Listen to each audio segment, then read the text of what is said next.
There is a specific kind of quiet that happens at 3 a.m. It's not peaceful. It feels like the world is holding its breath, waiting for you to make a mistake. My name is hidden for obvious reasons. This happened when I was 19, working the graveyard shift at an isolated gas station near the edge of town. I thought it would be easy money. Welcome to tape 73. Lock your doors and listen. It was a Tuesday. It had been raining heavily since midnight, keeping the roads completely empty. Around 2:45 a.m., a rusted, dark-colored sedan pulled into the lot. It parked at the pump furthest from the doors, but nobody got out. 10 minutes passed, then 20. I watched them on the security monitor. The windows were too tinted to see inside. A cold feeling started creeping up the back of my neck. Why were they just sitting there in the dark? I decided to lock the front doors. Just a precaution, I told myself. As the heavy click of the deadbolt echoed through the empty store, the headlights of the sedan suddenly flashed on. Blinding high beams, pointing directly at the store, pointing directly at me. Then the driver's side door slowly opened. A tall man stepped out. He wasn't wearing a jacket despite the freezing rain. He just stood by his car, perfectly still, his face hidden in the shadow of a baseball cap. He didn't move towards the pump. He was just staring. My hands started shaking.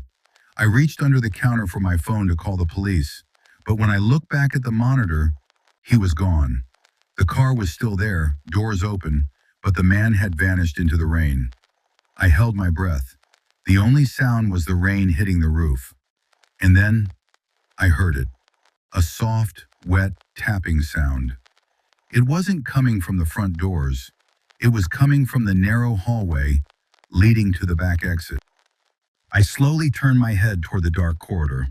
The tapping was getting closer. Tap, tap, squeak. It sounded like soaking wet shoes stepping onto the linoleum floor. I looked down at the security monitor and switched to camera 4, the back storage room. The feed was grainy, heavily distorted by static. But through the gray interference, I saw him. He was standing right inside the back door. It had been pried open. In his right hand, he was holding something long and metallic, a tire iron. He wasn't moving toward the main store yet. He was just staring straight up at the camera lens. I still couldn't see his eyes under that wet cap, but I could see his teeth. He was smiling. Then the power went out. The entire gas station plunged into pitch black. The hum of the refrigerators died. The only light left was the faint, sickly glow of my cell phone screen on the counter. In the darkness, I heard a massive crash. The metal shelving unit in the hallway had been violently knocked over. And then, the heavy, wet footsteps started sprinting directly toward the front counter.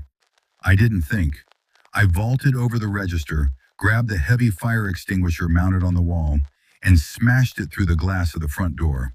I didn't care about the alarm. I climbed through the jagged hole, cutting my hands, and ran into the freezing rain. I ran into the dark woods across the street and hid there for what felt like hours, until I saw the red and blue flashing lights of a police cruiser. They never found him. The dark sedan was gone, but when the police inspected the store, they found muddy footprints. They started at the broken back door, came down the hallway, and stopped exactly where I had been standing behind the register. If I had hesitated for even 5 seconds, I wouldn't be here to record this. This has been tape 73. If you want to survive the night, hit the subscribe button. New classified stories are decrypted every week. Stay safe and keep your eyes on the cameras.